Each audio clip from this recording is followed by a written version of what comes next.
সে মাল আবার জুম্মার দিনে আতর লাগিয়ে ফাঁস কাতারে বসে। আমি বললি খারাপ বলবি, গালি দেবে। সুদখোর, সুদখোর কিন্তু জুম্মার দিনে আগে গোসল করে। হ্যাঁ, আতরটা দাও তো, বগলে আতর লাগাচ্ছে। বাপ নাম রেখেছে আতর আলী, আর বগলে গুয়ের গন্ধ। ওর পাপের ঠিক ঠিকানা নাই, আর ও গোলাপের আতর লাগিয়ে জুম্মা পড়তে যাবে।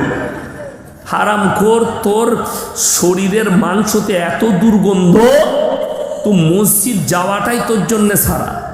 বিন্দাস বেঈমান কাফেররা এত মাদ্রাসার জলসা, এত গ্রামে গ্রামে জলসা। পুইনানে ইস্তেমা হলো, 1 কোটি থেকে 2 কোটি লোক বলছে দুয়ায় সামিল হয়েছে। মুর্শিদাবাদ থেকে গাড়ি যাচ্ছে, ও গাড়িতে চেপে গেছে, ইস্তেমায় যাব, দোয়া কবুল হবে, গিয়ে কাঁদছে, দোয়া করে চলে এলো। আর ওর বউ হচ্ছে গ্রুপ লোনের হেড, দিয়ে বোঝে জান্নাতে যাবো। আপনাদের এখানে গ্রুপ লোন, বন্ধন লোন নাই? আছে? এখন কারা গাল দিবে? যার বউ গ্রুপ লোনের হেড তার। আচ্ছা বলুন তো, চুরি করা হারাম, এই কথাটা যদি আমরা বলি, চোরের গায়ে লাগবে না ইমানদারের গায়ে লাগবে? কথা বলেন। চোরের গায়ে। তো তোমার বউ যদি গ্রুপ লোনের হেড হয়, আমরা মৌলবীরা কি করবো? আমি বলছি তোর গায়ে লাগবে। তোর বাপের বেটা মৌলবী যদি থাকে, গ্রুপ লোন আর বন্ধন লোন, এটাকে যদি কোনো বাপের বেটা বাইক ক্যামেরা, বলছি সেই মৌলবী আমার পাশে বসবে, কোরআন হাদিস দিয়ে দলিল দিয়ে দিবে যে না হালাল, আমি জীবনে আর মুর্শিদাবাদে জলসা করবো না, চ্যালেঞ্জ দিলাম। কোনোদিন আসবো না আর মুর্শিদাবাদে, শেষ আজকের জলসা। যদি তোমার কোনো বাপের বেটা মৌলবী হালাল বলে দিতে পারে বন্ধন লোন আর গ্রুপ লোনকে। ব্যবসা, সুদের ব্যবসা, যে খাতা সারে, যে দালালি করে, যত রকমের কাজ আছে সুদের সঙ্গে জড়িত, যারা থাকবে সমান পাপের হকদার হবে। সব থেকে নিম্ন স্তরের পাপ নিজের জন্মদাতা মায়ের সঙ্গে জিনা করার সমান পাপ হবে। বলুন নাউজুবিল্লাহ। নিজের আপন মা যে জন্ম দিয়েছে, সেই পাপ হবে। আমাদের দেশের মেয়েরা, কিছু লাভ হোক আর না হোক, 10টা মেয়ে গ্রুপ করেছে, একজন হেড, আর 9টা মেয়ে তাকে ম্যাডাম বলে ডাকে। আপনাদের আমার যাহা ব্যাপার, ম্যাডাম হয়ে গেছে ও, স্কুলের নয়, সুদ খাওয়ার ম্যাডাম। আর লোককে বলে আমি হেড। তুমি সুদের হেডমাস্টার, কবরে যাও বুঝতে পারবে। মৌলবীর মুখে লাগাম দেবে, আমাদের কথা মানবে না, মানো না। আল্লাহর কসম, কিয়ামতের দিনে তোমাকেও আল্লাহ দাঁড় করাবে আর আমাকেও দাঁড় করাবে। যারা মনে মনে ভাবছেন এই মৌলবীদের হিসেব হবে না, পীরদের হিসেব হবে না, মৌলবী মোল্লা পীর ফকির অনেক দূরের কথা। কোরআন সূরা আরাফ প্রথম পৃষ্ঠার মধ্যে আছে, 8 পারায়, ফালানাসআলান্নাল্লাযীনা উরসিলা ইলাইহিম ওয়ালানাসআলান্নাল মুরসালিন। নবী, পয়গম্বর, রাসূল সকলকে আমি দাঁড় করাবো। মৌলবীরা তো অনেক দূরের কথা, তাদেরকেও জিজ্ঞাসাবাদ করা হবে, তাদের উম্মতিকেও আমি আল্লাহ জিজ্ঞাসাবাদ করব। তাহলে আমাদের মতো ফুটো মৌলবী কি করে বাদ যাবে? তোমার পীর কি করে বাদ যাবে? আমার বন্ধুগণ, আমার ভাই, অনুরোধ করে বলছি, সুদটা হারাম, আপনি খাচ্ছেন, এটা আপনার ব্যর্থতা, আপনার ইমানের ব্যর্থতা। আজকে কষ্ট লাগে, সুদ কেন ছাড়ে না জানেন? ইমানদারির সঙ্গে বলুন তো, মদ হারাম না হারাম নয়? হারাম। গাঁজা হারাম না হারাম নয়? আফিম, হিরোইন, যত নেশাগ্রস্ত জিনিস আছে তোমাদের জন্য হারাম। আমার বন্ধুগণ, আমার ভাই, আপনি অবাক হবেন, মুসলমান ছেলে এই মুর্শিদাবাদের মাটিতে দেখাবো, মদ বিক্রিও মুসলমান করে, মদ পান মুসলমান করছে। গাঁজা বেচার স্টাইল আলাদা, মৌলবীরা নামাজিরা ধরতে পারবে না, এত সুন্দর স্টাইলটা কেমন সুন্দর। চায়ের দোকান, আমি মাঝে মাঝে পেরিয়ে গেলে, মালদা ফালদা গেলে, কিছু না হোক, আমি কুলিতে গিয়ে ওই কুলিটা পেরিয়ে ভাইয়ের কাছে চা খেয়ে তারপরে যাই। প্রায় আমি এদিকে পেরিয়ে গেল, আজকেও নিয়ত ছিল আমার যে আমি ঢুকবো, আগে কুলি যাব, চা খাবো, হোটেলে বসে কাবাব খাবো, তারপরে এসে জলসায় ঢুকবো, এটা নিয়ত ছিল। কিন্তু আমার চোখে ঘুম, রাত্রে ঘুমাতে পারিনি। দুঃখের বিষয়, আমার গ্রামের একটা মেয়ে বীরভূমে বিয়ে হয়েছিল, কালকে রাত্রে বাচ্চা প্রসব হয়েছে, কাল বিকেলে হঠাৎ নাক মুখ দিয়ে রক্ত, আজকে সে মারা গিয়েছিল। আল্লাহ তাকে জান্নাতি করুক, বলুন আমিন। বাচ্চাটা রয়ে গেছে, আল্লাহ তার ভাগ্যকে তুমি ফিরিয়ে দাও, বলুন আমিন। মেয়ে বাচ্চা হয়েছে, এতে দুঃখর কিছু নাই। তো যে নার্সিংহোমে হয়েছে ওটা আমার বন্ধুর নার্সিংহোম, আশা নার্সো, আমার বন্ধু, খুব ক্লোজ বন্ধু নাসির ভাই। আমি গেলাম, তারা খুবই ভদ্র। দেখুন, ইমান থাকলে তারা মেনে নেবে। আমি তার পরিবারকে ডাকলাম যে হায়াত আর মত আল্লাহর হাতে, শুধু বাহানার একটা প্রয়োজন, অ্যাক্সিডেন্ট বাহানা, পানিতে ডুবা বাহানা, আগুনে পোড়া বাহানা, বাচ্চা হওয়াটা বাহানা, ওষুধ বাহানা, ডাক্তার বাহানা, পড়ে যাওয়া বাহানা, মৃত্যুটা সত্য। এইটা হচ্ছে ঈমান, যে না, মৃত্যু তকদিরে ছিল, মৃত্যু হতেই পারে। যে ডাক্তারবাবু সিজার করেছেন, খুব ভালো ডাক্তার, রাজু সানা, আমার বড় মেয়ে যখন পয়দা হয় উনি দেখেছিলেন, রাজু সানা, খুব ভালো ডাক্তার। এখন হায়াত নেই, কে আর কি করার আছে, এইটা হচ্ছে ব্যাপার। যাই হোক, আমি ঘুমাতেও পারিনি। তো এই গোটা পশ্চিমবাংলায় এমন কিছু চায়ের দোকান চলছে, আমরা গেলে ও হুজুর এই যে, না না চেয়ারটা মুছি, হুজুর মুছে দিলে বসলাম। চা বিক্রি করছে, চা আমার জন্য গাঢ় দুধের চা হবে। আরো দুজন বাইক নিয়ে এলো, ঢোকার পরে বলছে ভাই দুটো চা দে তো, আর দুটো দিস। আমি চিন্তা করলাম, শালা চা দুটো দে আবার দুটো দিস, ওই মাল দুটো কি আমরা তো জানি না। আর ওরা মনে করছে মৌলবীরা তো বুকা, স্কুলে যায়নি। ওই দুটো কি জানেন? গাঁজার পুড়িয়া। হারামখোর চায়ের দোকানে গাঁজার পুড়িয়া বিক্রি করছে, ও মনে করছে মৌলবীরা জানতে পারবে না। আমরা তো ইশারায় কথা বলছি। বড় কষ্ট লাগে, দুঃখ লাগে, বেদনা। মুসলমান কুলিতে চলো, প্রকাশ্যে বিক্রি করছে মুসলমান লটারির টিকিট। সে মাল আবার জুম্মার দিনে আতর লাগিয়ে ফাঁস কাতারে বসে। আমি বললি খারাপ মৌলবি, গালি দেবে। সুদখোর, সুদখোর কিন্তু জুম্মার দিনে আগে গোসল করে। হ্যাঁ, আতরটা দাও তো, বগলে আতর লাগাচ্ছে। বাপ নাম রেখেছে আতর আলী, আর বগলে গুয়ের গন্ধ। ওর পাপের ঠিক ঠিকানা নাই, আর গোলাপের আতর লাগিয়ে জুম্মা পড়তে যাবে। হারামখোর, তোর শরীরের মাংসতে এত দুর্গন্ধ, তো মসজিদ যাওয়াটাই তোর জন্য সারা। কে বলল? এখন অনেকজন বলবেন সুদখোর কি মসজিদে যেতে পারবে না? না, যতক্ষণ পর্যন্ত সে ইস্তেগফার না করছে, সে তো মায়ের সঙ্গে জিনা করার পাপ করছে। দুঃখটা এক জায়গায়, আমাদের দেশের মানুষ সুদ ছাড়ছে না, গাঁজা ছাড়ছে না, মদ ছাড়ছে না, পাপ ছাড়ছে না। তার মারাত্মক দুটো কারণ। একটা হচ্ছে কি? একটা হচ্ছে এই যে জালসা। আমার আগে আজিজুল ভাই আদায় করছিল না, আদায় দাও ভাই। তো আমি তো এই আদায়কারী বক্তা আলাদা, সুর করে আদায় করে, তো অনেকজনা টাকা দিয়েছে। এখন আমরা বক্তারা কি করে চিনব? আপনারা মোবাইলে আমাকে দেখেছেন, আমি কিন্তু সকলকে চিনি না। আমি বললাম বাবা, আল্লাহর রাস্তায় টাকা দিলে জান্নাতে চলে যাবেন, কোরআনের মহব্বতে টাকা দিলে জান্নাতে যাবেন।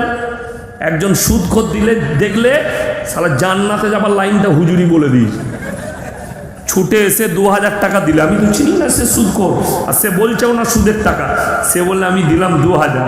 আহা, আমার দোয়া, আহারে বান্দারে গোদাই ছিল, আর ছিল কিনা ছিল, ছুটে এসে 2000 দিল, দিয়ে তাকে জান্নাতে ভরে দিলাম। সে দেখলে এত ভালো জান্নাত আর কোথাও পাওয়া যাবে না। ও আর সুদ ছাড়ে? ও তো আর বলছে না আমাদিকে। তুই একবার হুজুরকে বললি না যে হুজুর আমি সুদের টাকা দিচ্ছি, হুজুর লিত কিনা, মাদ্রাসাওয়ালা লিত কিনা একবার দেখতিস। নাম্বার 2, আর একটা লাইন আছে, ওই যে আমাকে ইট মারবো বলেছে জিলাপি হুজুরের মুড়ি, কেন? ওই আর একটা হচ্ছে যত রকমের পাপ করবি কর, যা করবে করু, মরে গেছে মিলাদ পড়ি দিলি জান্নাত। মিলাদ হয় না? হয় না? হয়।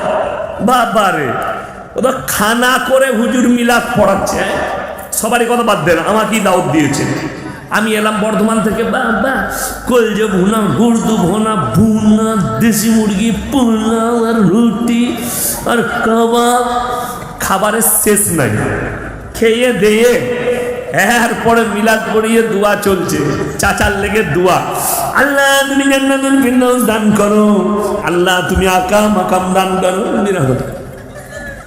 যখন গাড়িতে চাপবো, পাড়ার একজন চাচা বলছে, হুজুর দাঁড়ান দাঁড়ান, কথা আছে। কি বা? বলে যাকে জান্নাতে ভরলেন মালটাই 1 নম্বরে সুদ করছিলাম। তোবা তোবা তোবা, কাকে দিলাম? এখন আপনার ব্রেনে আঘাত লাগবে, হুজুর সুদের ওপরে জীবন কাটিয়েছে, হারাম জানার পরে এর জন্য কি দোয়া করা যাবে না? আমার কাছে ফতোয়া নিলে তার জানাজার নামাজটাও পড়া যাবে না। সে যদি অস্বীকার করে যে আমি কোরআন মানি না, আল্লাহ মানি না, আমি সুদ খেয়ে যাব, জিদ করে করে সুদ খাই। কোরআনে আছে কেউ যদি হারাম জানার পরে সুদ খায়, সুদের ব্যবসা করে, এই লোক যেন ডাইরেক্ট আল্লাহর সঙ্গে যুদ্ধ ঘোষণা করে দিল। যে লোক আল্লাহর সঙ্গে যুদ্ধ ঘোষণা করছে, এই লোক আর মুসলমান থাকতে পারে?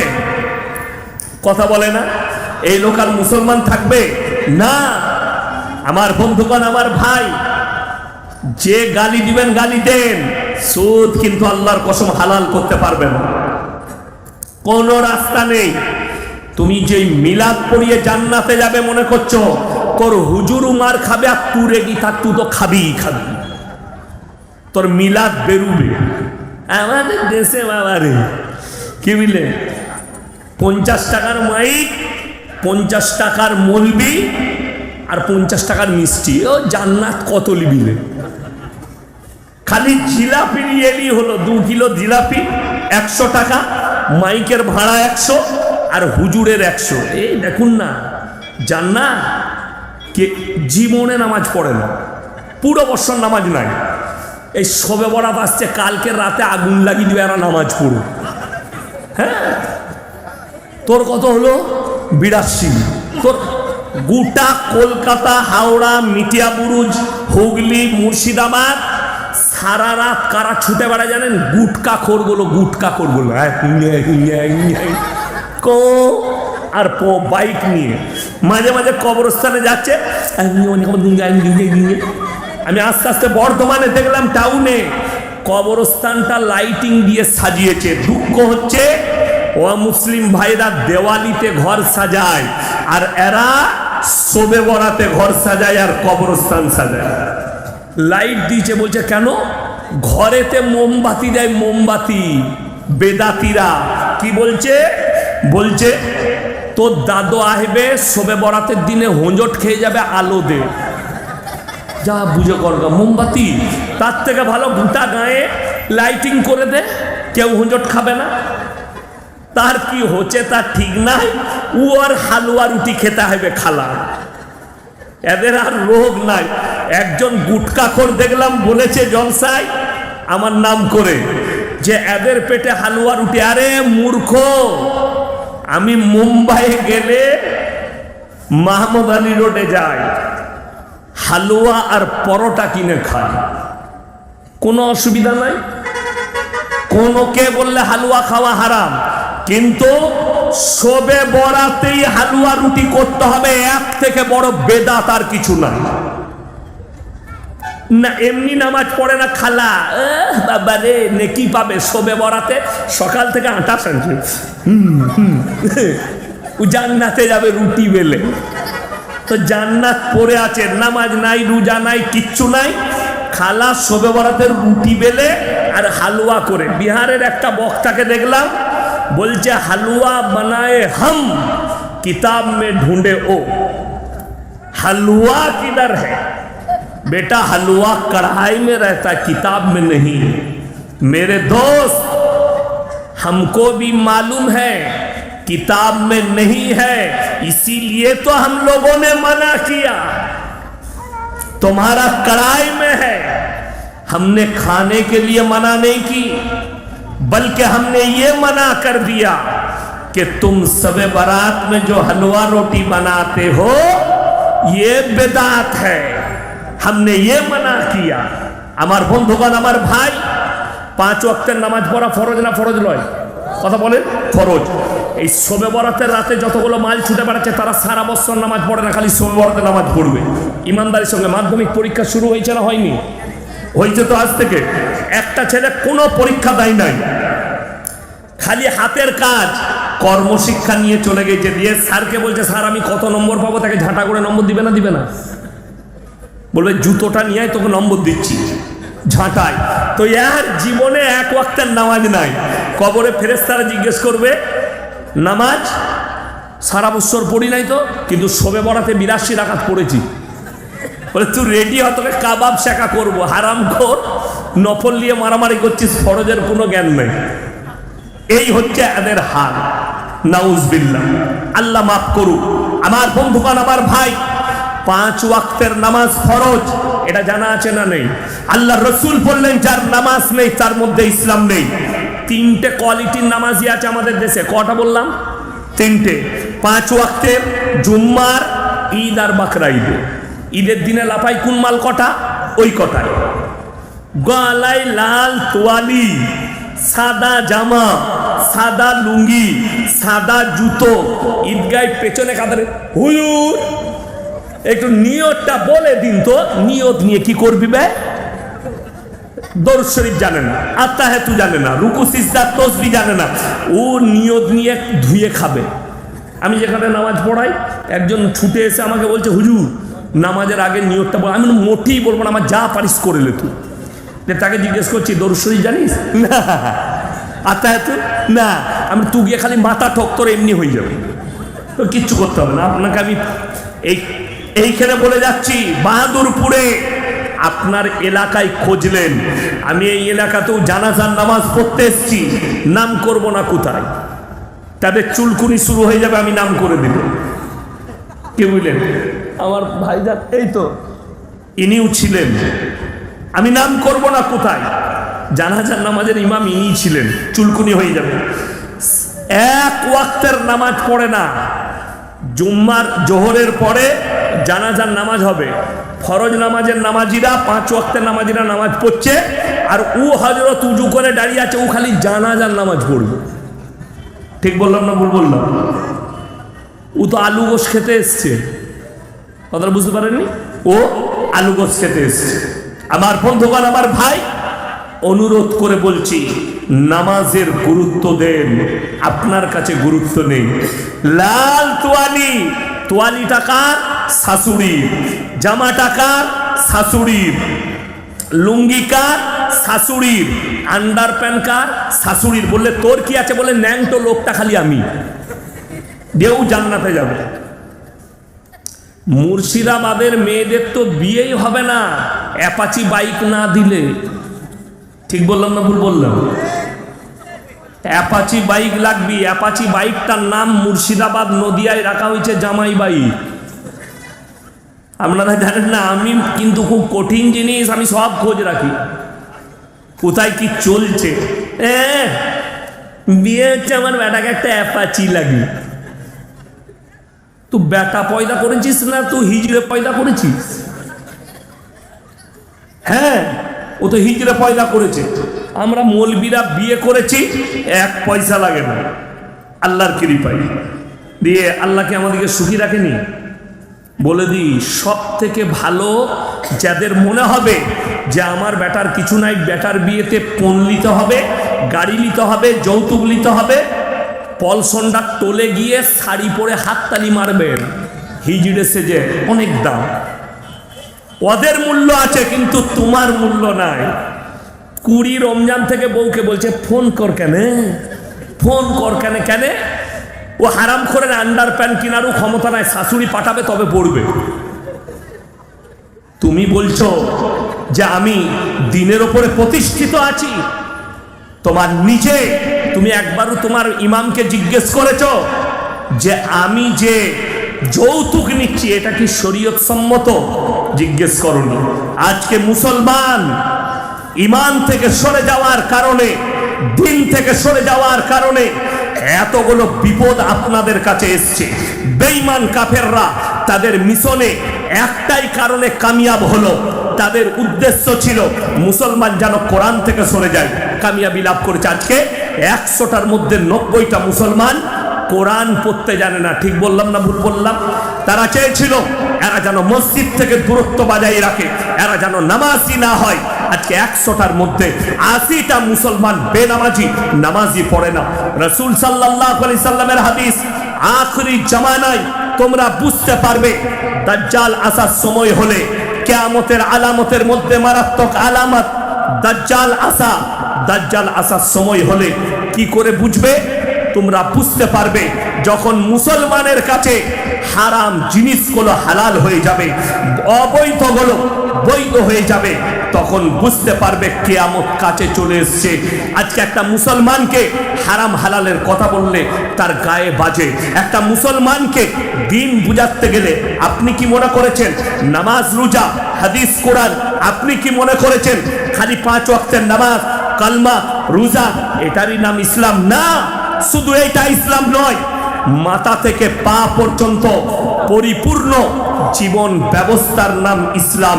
যে জীবন ব্যবস্থাটা হযরতে মুহাম্মদ মুস্তাফা, সকলে জোরে বলুন সাল্লাল্লাহু আলাইহি সাল্লামের জীবন আদর্শের দ্বারা পরিপূর্ণ, সেই মোতাবিক আপনাকে চলতে হবে। আপনি খানা খেলে রসুলের আদর্শে, আপনি শুলে রসুলের আদর্শে, আপনি প্রস্রাবখানায় গেলে রসুলের আদর্শে, আপনি পায়খানায় গেলে রসুলের আদর্শে। আপনার প্রত্যেকটা একটা মুসলমানের কাজ হচ্ছে নবীজি সাল্লাল্লাহু আলাইহি সাল্লামের আখলাকের উপরে, চরিত্রের উপরে, কোরআন মোতাবিক, হাদিস মোতাবিক। তাছাড়া যদি মনে করেন আমি নামাজ পড়ি না কিন্তু আমি মুসলমান, 100% হাদিসে আছে যার মধ্যে নামাজ নাই, নবীজি বললেন তার মধ্যে ইসলাম নেই। যার মধ্যে নামাজ নেই তার মধ্যে ইসলাম নেই। আমাদের দেশে একটা দল আছে, নামাজ তো পড়েই না, চায়ের দোকানে যদি মৌলবীরা, নামাজিরা তাকে দাওয়াত দেয়, ভাই নামাজ পড়ো না কেন? নামাজ না পড়তে পারি, তোমাদের থেকে আমার ইমানটা ভালো আছে। এরকম মাল আছে না? নয়, গাদা আছে। আলহামদুলিল্লাহ, গাদা লোক আছে, নামাজ না পড়তে পারি, ইমানটা ঠিক আছে। তারা কান খুলে শুনে নাও, তারা জাহান্নামে কিভাবে প্রবেশ করবে আমার আল্লাহ কোরআনে বলে দিয়েছেন। যারা বলছে নামাজ পড়ি না, ইমান ঠিক আছে, আমি ভালো আছি, আল্লাহ কোরআনে কিয়ামতের দিনে দুটো রাস্তা, একটা জান্নাত, একটা জাহান্নাম। দুদিকে যখন মানুষ প্রবেশ করবে, জান্নাতীরা কোরআনে আছে তাদেরকে দাঁড় করাবে জাহান্নামী দিকে। ফি জান্নাতি ইয়াতাসাআলুনা আনিল মুজরিমিনা মা সালাকাকুম ফি সাকার। এই জাহান্নামী ভাইরা দাঁড়াও, দাঁড়াও, তোমরা সাকার নামক জাহান্নামে যাচ্ছ, কারণ কি? তারা 1 নম্বর উত্তর যেটা দিবে, ক্বালু লাম নাকু মিনাল মুসাল্লিন, আমরা নামাজি মুসল্লি ছিলাম না। তোমরা তো বলতে আমাদের ঈমান আছে, তোমরা তো বলতে ভালো লোক। তারা 1 নম্বর উত্তর দেবে, আমরা নামাজি মুসল্লি ছিলাম না, তাই আল্লাহ আমাদেরকে জাহান্নামে পাঠিয়েছে।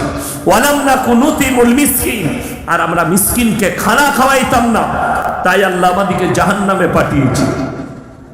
অকুন্না নাখুদু মাল খাইদিন, এবং দাড়ি টুপি নামাজি মুসল্লিকে দেখে আমরা হাসি ঠাট্টা বিদ্রুপ করতাম, আল্লাহ তাই জাহান্নামে পাঠিয়েছে। অকুন্না নুকাজ্জিবু বিয়াউমিদ্দিন, আর বিচারের দিবসকে মিথ্যা বলে মনে করিতাম, আল্লাহ তাই আমাদেরকে জাহান্নামে পাঠিয়েছে।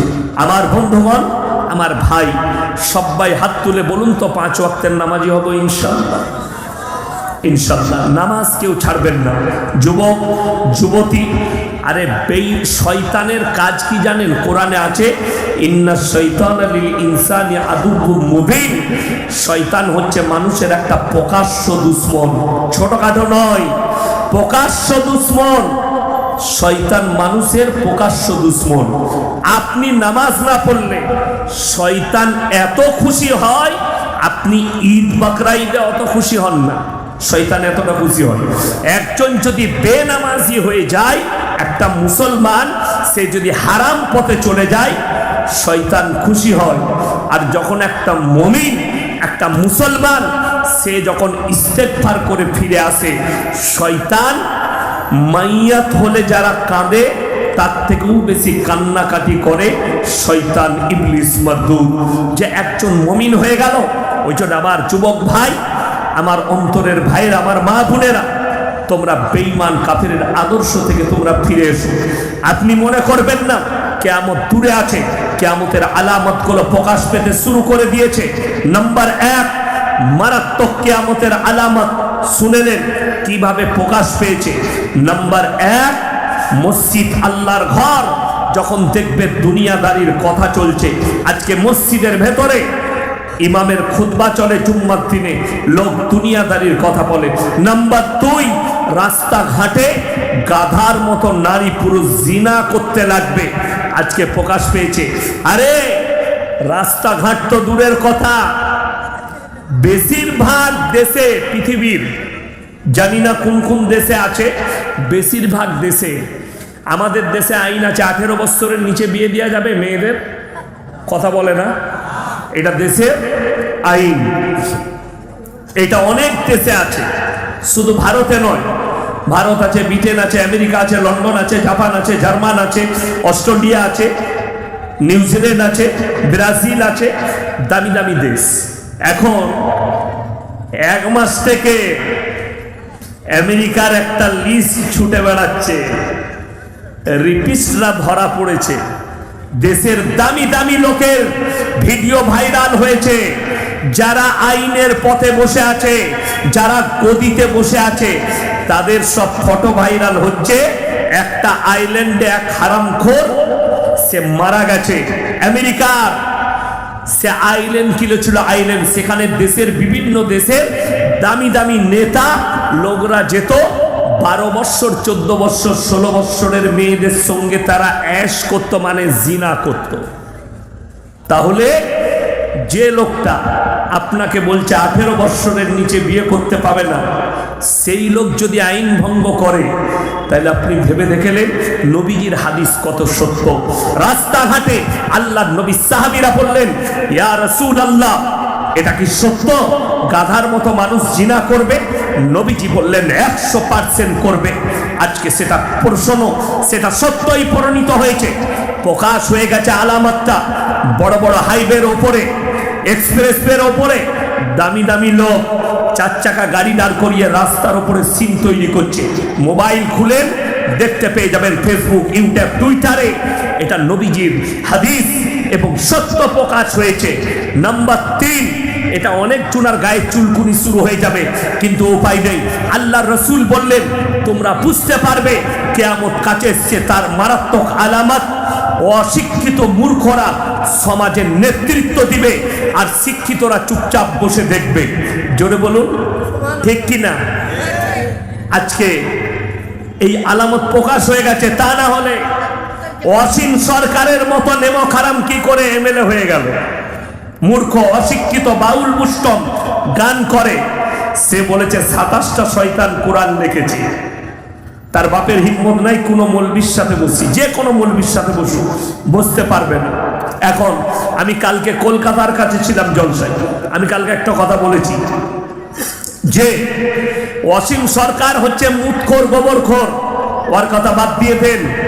আমরা যাকে ভারতের মনীষী মনে করি, তিনি হচ্ছেন স্বামী বিবেকানন্দ, কবিগুরু রবীন্দ্রনাথ ঠাকুর, ঈশ্বরচন্দ্র বিদ্যাসাগর, বঙ্কিমচন্দ্র চট্টোপাধ্যায়, রাজা রামমোহন রায়, এরা হচ্ছে ভারতের মনীষী। আশা করি স্বামী বিবেকানন্দের পিসাবের যোগ্য হবে না অসীম সরকার। ঠিক বললাম না ভুল বললাম? তিনি স্বামী বিবেকানন্দ আমেরিকার শিকাগো শহরে দাঁড়িয়ে বলেছিলেন, আমার চোখে যদি পৃথিবীতে কেউ মহামানব থাকেন, তিনি হচ্ছেন হযরত মুহাম্মদ মুস্তাফা সাল্লাল্লাহু আলাইহি ওয়াসাল্লাম। তাহলে আপনি কার কথা নেবেন? এরপরে বুঝলেন আল্লাহর নবী। আমি একটা বয়ান শুনছিলাম, আমাদের দেশে আজ থেকে 70 বছর আগেকার বয়ান। কত বছর বললাম? 70 साल 70 বছর আগেকার। তিনি বলছেন देश को संभाल लेना 70 साल के बाद कोई मूर्ख अनपढ़ गवार आएगा जो धर्म के नाम पर देश को बंटवारा करेगा। আমি মোবাইলে দেখলাম, আমি তার নাম উচ্চারণ করতে চাই না, আমি খালি তার বাণীটা শুনিয়ে দিলাম। এটা তিনি বলেছিলেন। আজকে দেখে নেন ভারতের অবস্থা, আজকে দেখে নেন, শুনে রেখে দেন। আপনাদিকে বলে যাচ্ছি, সাক্ষী থাকবেন। আমরা স্টেজে বসে মাথায় টুপি লাগিয়ে আল্লাহকে সাক্ষী রেখে বলে যাচ্ছি, যারা হিয়ারিং এর নামে মুসলমান দিকে এইভাবে হয়রানি করছে, নিরীহ মুসলমান, নিরীহ হিন্দু, দলিত, আদিবাসীকে যারা পেরেশান করছো, তারা কান খুলে শুনে নাও, ইতিহাস খুলে দেখে নাও। পৃথিবীতে যতগুলো জালিম বাদশা এসছে, আল্লাহ সকলকে বেজ্জতির সঙ্গে মৃত্যু দিয়েছে। ঠিক কিনা কথা বলেন? তো যারা মনে করছেন যে হিয়ারিং করে, আমার মতো মৌলভিও লাইনে দাঁড়িয়েছি, আমাকে বলছে শওকত সাহেবের ছেলে কিনা প্রমাণ দাও। বড় কষ্ট লাগে। 17 বছর বয়ান করছি, জলসা করছি, আমাকে বলছে তুমি এসে প্রমাণ দাও মৌলভী শওকত তোমার বাপ কিনা। কতটা কষ্ট লাগে। আসল কথা, 8 কুড়ো দিকে আর কি বলা যায়। 8 কুড়ো বুঝেন? মাগ নাই, ছেলে নাই, পিলে নাই, কিচ্ছু নেই। আমি নাম কারুর লিই নাই, ওই জন্য গায়ে কারুর লাগবে না। যে 8 কুড়ো হবে তার গায়ে লাগবে, আর যে শয়তান হবে তার গায়ে লাগবে। বড় কষ্ট লাগে। শুনে রেখে দেন, যারা মনে করছেন আমি আপনাকে কোরআনের ইতিহাসে নিয়ে যাব না, পুরনো ইতিহাসে নিয়ে যাব না, যারা এইভাবে পেরেশান করছো, 2023 থেকে 2025 সাল, এই 3টে বৎসরের ভেতরে পৃথিবীর 4টা শাসকের আল্লাহ ধূলিসাৎ করে দিয়েছে তাদের রাজত্বকে এবং বেজ্জতি করে দেশ ছাড়া করিয়েছে। নাম্বার 1, শ্রীলঙ্কার প্রধানমন্ত্রী দেশ ছেড়ে পালিয়েছে। রাস্তায় ছুটছে মন্ত্রীরা, আর পাছায় বাড়ি মারছে জনতা। দেখেছেন না? দেখেননি? মোবাইল খুলে দেখেলেন। নাম্বার 2, রাজহাঁসের মাংস, পাতি হাঁসের মাংস, দেশি মুরগি, পাবদা মাছ, গোল্লা চিংড়ি, ইলিশ মাছের পাতুরি ডাইনিং টেবিলে রেডি। ম্যাডাম এখন গোসল করছেন, বেরিয়ে তিনি খাবেন। সেনা প্রধান ঢুকে গেল, আপনার কাছে 40 মিনিট টাইম আছে, যা মাল ভরবেন গুছাবেন গুছান, হেলিকপ্টার দাঁড়িয়ে আছে, দেশ ছেড়ে বেরিয়ে যেতে হবে। রাঁধা ভাত আমার আল্লাহ খেতে দেয়নি, সেই মেহমানটা আমাদের দেশেই আছে। না, আমার করবো না। समझदारों के लिए इशारा काफी है। আল্লাহ কত বড় শক্তিশালী। আল্লাহ দেশ ছাড়া করিয়েছে, তাকে জিজ্ঞেস করো আল্লাহর শক্তি কি। যে বলছিল যে আমার বিরুদ্ধে যে মৌলবি কথা বলবে তাকে জেলের কুঠরিতে ভরে দাও, কয়েকটা মৌলবিকে মৃত্যুর ঘাট উতরিয়ে দিয়েছে সেই জালিম। আমাদের দেশে আমি তো দেশি মুরগি রেখেছি, পুকুরে একটা বড় মাছ রেখেছি 2 কিলো সাইজে। হজরত যদি আমার দাওয়াত দেয় তা খাওয়াবো একদিন আমার বাড়িতে, উনি যদি দাওয়াত নেন। যাই হোক, নাম্বার 3, সেটা হচ্ছে সিরিয়ার বাশার আল আসাদ। তার গোডাউনে 4.5 কোটি টাকার খালি 4 হুইলার রাখা আছে। কোথায় দেশ ছেড়ে পালিয়েছে? গিরামদার দেশের জনতা যখন তাদেরকে এত পেরেশান করলো, যে মসজিদে ইমাম মেহেদী ইমামতি করবেন দামেস্কের, সেই মসজিদে 27 বছর নামাজ হতে দেয়নি বাশার আল আসাদ। আজকে সেই মসজিদে কিয়ামতের আলামতের মধ্যে একটা আলামত, ইমাম মেহেদী নামাজে ইমামতি করবেন, আর আল্লাহ তাআলা দামেস্কের ওই মসজিদে ঈসা মাসিহকে নামাবেন। জোরে বলুন সুবহানাল্লাহ। সেই মসজিদে 27 বছর নামাজ হয়নি। বাশার আল আসাদ তার পরিবার নিয়ে বেজ্জতি হয়ে দেশ ছেড়ে পালিয়েছে, সেই মসজিদে নামাজ শুরু হয়ে গেছে। জোরে বলুন সুবহানাল্লাহ। নাম্বার 4, চোখের সামনে দেখলাম কয়েক মাস আগে নেপালের প্রধানমন্ত্রী দেশ ছেড়ে পালিয়েছে। একটা হেলিকপ্টারে দেখছি 5 জন 6 জন ঝুলে আছে, একজন আবার তার বউকে নিয়েছে, তুই চ, তুই মার খাবি। আর একজন পানিতে ছুটছে, জনতার লোক তার পাঠায় বাড়ি মারছে, সে উল্টিয়ে উল্টিয়ে পড়ছে। তোর যে লালবাতি গাড়ি ছিল, তোর যে বডিগার্ড ছিল, তোর যে প্রশাসন ছিল, শুনে রেখে দাও, মাথায় রাখবে, আল্লাহ ফিরাউনের মতো জালিমকে, যে মিশরের মাটিতে দাঁড়িয়ে পড়েছিল আনা রাব্বুকুমুল আলা, আমার ওপরে কেউ নেই, আমি রব, আমি তোমাদের সব, সেই আল্লাহ তাআলা ফিরাউনের মতো জালিমকে ধ্বংস করেছে, নমরুদের মতো শক্তিকে আল্লাহ ধ্বংস করেছে।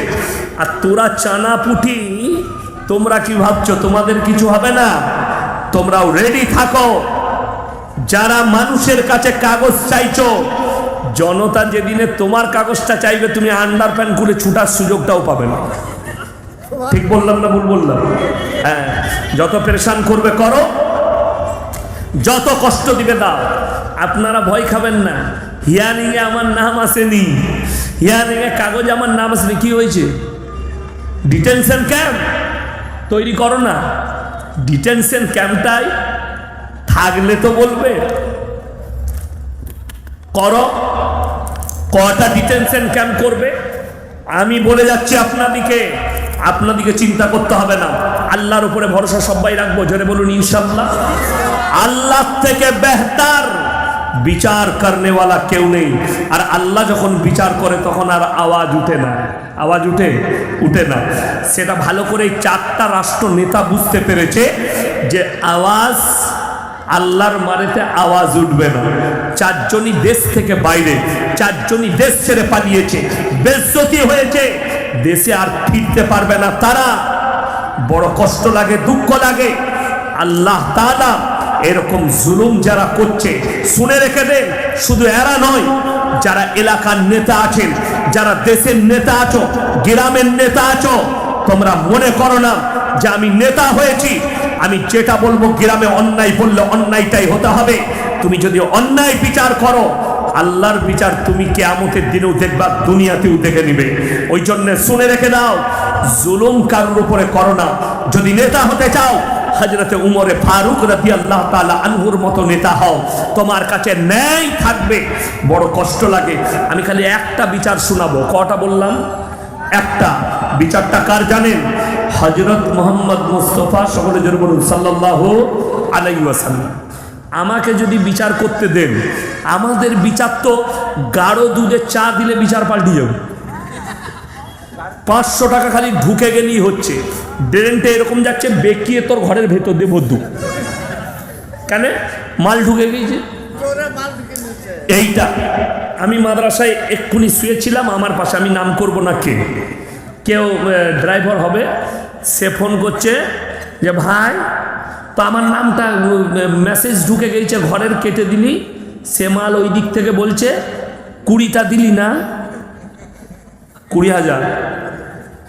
হ্যাঁ, যারা এগুলো খাচ্ছ, সরকার 1,20,000 দিচ্ছে, আমাদেরকে 10 দে, আমাদেরকে 5 দে। তুমি তোমার মৌলবীকে নয়, তোমার স্ত্রীকে জিজ্ঞেস করবে যে বুকে হাত রেখে বলো তো এটা হালাল কিনা। তোমার মাকে জিজ্ঞেস করে এটা হালাল খাচ্ছ কিনা। আর রাসূলের হাদিসে আছে, যারা নিজেদের সন্তানের মুখে হারাম লুকমা তুলে দিবে, তারা কখনো নেক হতে পারে না। আপনি যত দুআই করেন কাজে লাগবে না। রাসূল বলেছেন, হারাম দোয়া কবুলিয়াতের জন্য প্রথম শর্ত হচ্ছে হালাল খাবার। তুমি সুদ খাও আর মৌলবীর সঙ্গে জলসার মঞ্চে দোয়া করবে, দিয়ে মনে করছো আমি জান্নাত পাবো। না না না, আমার আল্লাহর জান্নাত অত সস্তা নয়, তোমার মতো সুদখোরের মতো নয়। হ্যাঁ, তোমার কবুল হবে।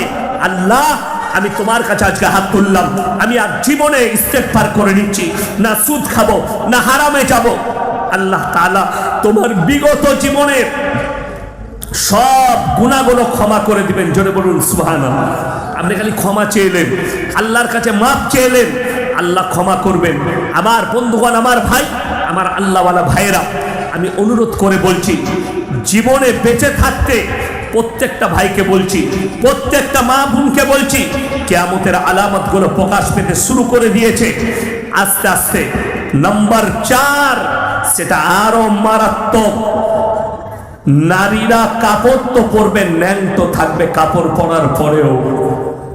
সমাজের বুকে হারাম আওলাদে ভরে যাবে। যদি বলেন কেমন করে, এখন সব থেকে বেশি রোগ ছুটছে কি জানেন? সমাজে লোকের বউকে নিয়ে পালিয়ে গিয়ে ঘর করা। মুর্শিদাবাদের ছেলে লোকের বউ নিয়ে পালিয়ে গিয়ে বোম্বেতে ঘর ভাড়া নিয়ে আছে।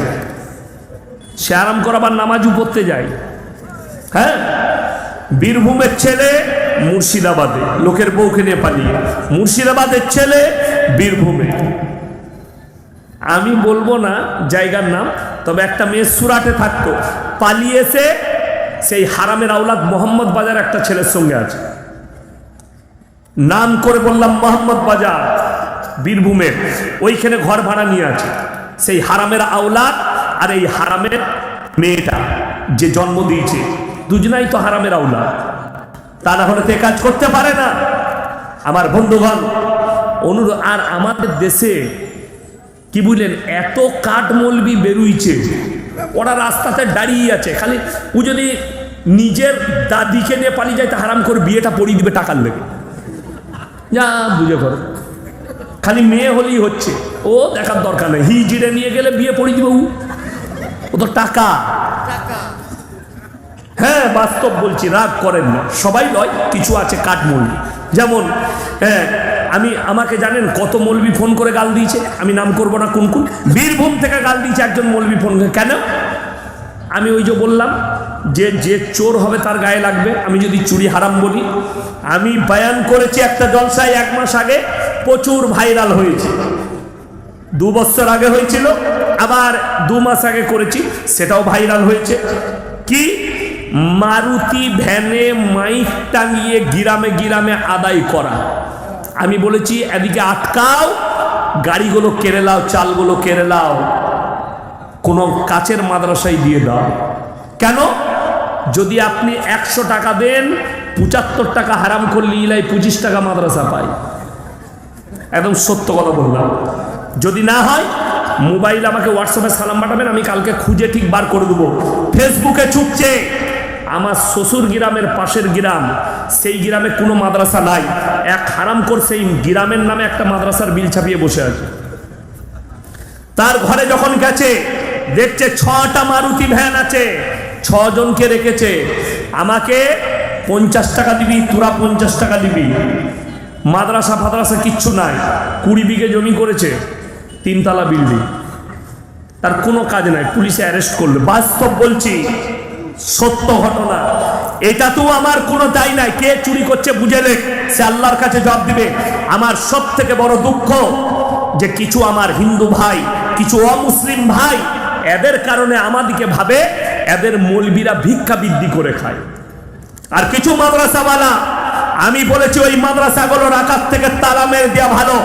যারা ফজরের পরে সকালবেলায় ছেলেগুলোকে চা খাইয়ে, নাস্তা খাইয়ে, হাতে থলি নিয়ে পাঠিয়ে দিচ্ছে গ্রামে গ্রামে ভিক্ষা করে, ওই মাদ্রাসাগুলো তালা মেরে দেন। আমি বলছি ওই মাদ্রাসা রাকাত থেকে তালা মেরে দেন। একটা মা, সে বাচ্চাটাকে পাঠাচ্ছে আমার ছেলে হাফেজ হবে, আমার ছেলে আলেম হবে, আর এই মৌলবি একটা ঘরে মাদ্রাসা খুলে সে তাকে ভিক্ষা বিদ্যার শিক্ষা দিচ্ছে, ভিক্ষা বিদ্যা করো। আর সেই ছেলেটা না ঘাটকা না ঘরকা, 5 বছর 6 বছর 10 বছর থাকছে, মৌলবি হলো না, হাফেজি হলো না, শিখলো কি?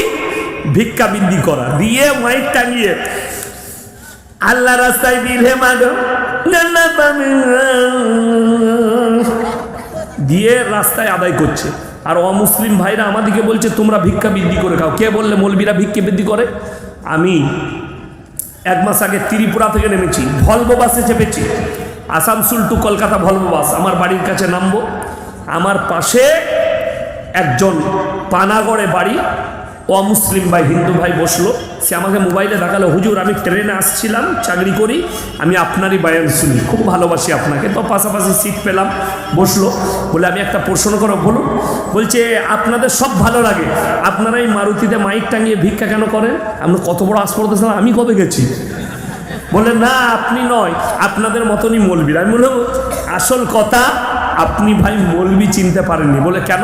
আমরা একটা উদাহরণ দিই, আপনাদেরকেও বলছি। ভোরের বেলায় একজন ঘোষরা গায়ে ধোয়াই না, গায়ে ধোয়াই, ভোরের বেলায় গেছে একজনের বাড়িতে গায়ে ধোয়াবে।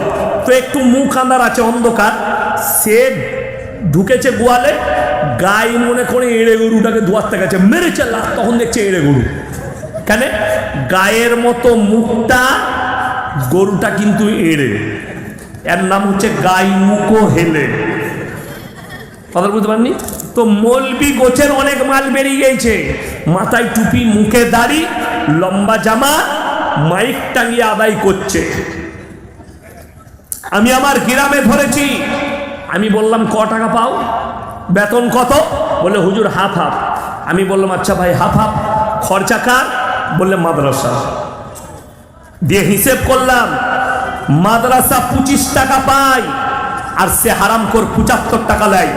সেই মাদ্রাসার মৌলবীকে ফোন করলাম, সেক্রেটারিকে, যে তোমাকে চ্যালেঞ্জ রইল কিয়ামতের সকাল পর্যন্ত এই পশ্চিম বাংলা থেকে দারুল দেওবন্দ, মাদারিল উলুম, নাদওয়াতুল উলামা, যে কোনো পৃথিবীর মাদ্রাসার মুক্তির একটা ফতোয়া নিয়ে এসো যে 25 টাকা নিবে মাদ্রাসায় দিবে আর 75 টাকা নিবে। এটা যদি জায়েজ হয়, আল্লাহর কসম আমি আর সমাজের মুখে কথা রাখবো না। চ্যালেঞ্জ ছুড়লাম, এইখানেও আমি চ্যালেঞ্জ ছুড়ে গেলাম কুলিতে, যদি এটা জায়েজ কোনো বাপের বেটা মুক্তি বলতে পারে, তাকে স্টেজে দাওয়াত দিচ্ছি, এসে খালি বলে দেন না এটা জায়েজ আছে। আমি চ্যালেঞ্জ ছুড়লাম, চ্যালেঞ্জ বাই ক্যামেরা বলছি, কখনো দিবেন না। আমার বন্ধুগণ, আমার ভাই শুনেলেন, ইসলাম ভিক্ষাবৃত্তি শিখায় না, ইসলাম হাফেজ বানান, ইসলাম কোরআনের হাদিস শিক্ষা। এই যে দেখলেন বাচ্চাদের মাথায় পাগড়ি দেওয়া হলো, এইগুলোকে আমরা ট্রান্সফরমার তৈরি করলাম, যারা গিয়ে সমাজে আলো ছড়াবে।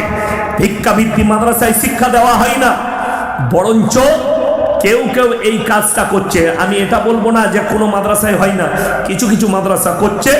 এইটার জন্যই তো আমি প্রতিবাদ করলাম, এই জন্যই তো আমাকে গালি শুনতে হচ্ছে। হাওড়া বাঁকড়া থেকে ফোন করে বলছে যে আপনি কেন বললেন লটারি হারাম? আমি বললাম তুমি আমাকে গালি দিবে? তাদের উত্তর হচ্ছে মা বোন তুলে গালি দেওয়া। আমি বললাম এটাই আমার দোয়া, শুনে রেখে দেন। পশ্চিম বাংলার যতগুলো বক্তা আছে, কেউ কি গালি দিলে সে ফোন সুইচ অফ করে দেয়। আল্লাহর কৃপায় এই বাপের বেটা জীবনে ফোন সুইচ অফ করে না। যে গাল দেয় তারও ফোনটা রিসিভ করি, দোয়া মনে করে, আর যে দোয়া দেয় তারও ফোনটা রিসিভ করি। আমার কাছে দুটোই দোয়া, যে গাল দিবে সেটাও দোয়া, যে দোয়া দিবে সেটাও দোয়া। আমার বন্ধুগণ, অনুরোধ করে বলে যাচ্ছি, আমরা সবাই দিনের ওপরে প্রতিষ্ঠিত হব, জোরে বলুন ইনশাআল্লাহ। কিয়ামত কাছে আসছে, আপনি সাবধান হয়ে যান, আলামত প্রকাশ পেয়ে গেছে। শুনে রেখে দেন, নবীজি বলেছেন, মায়েরা ভালো করে শুনে দেন, আপনি পর্দায় থাকুন, আপনি নিজেকে ঢেকে দেন। নবীজি বলেছেন দাইয়ুস কোনদিন জান্নাতে যাবে না।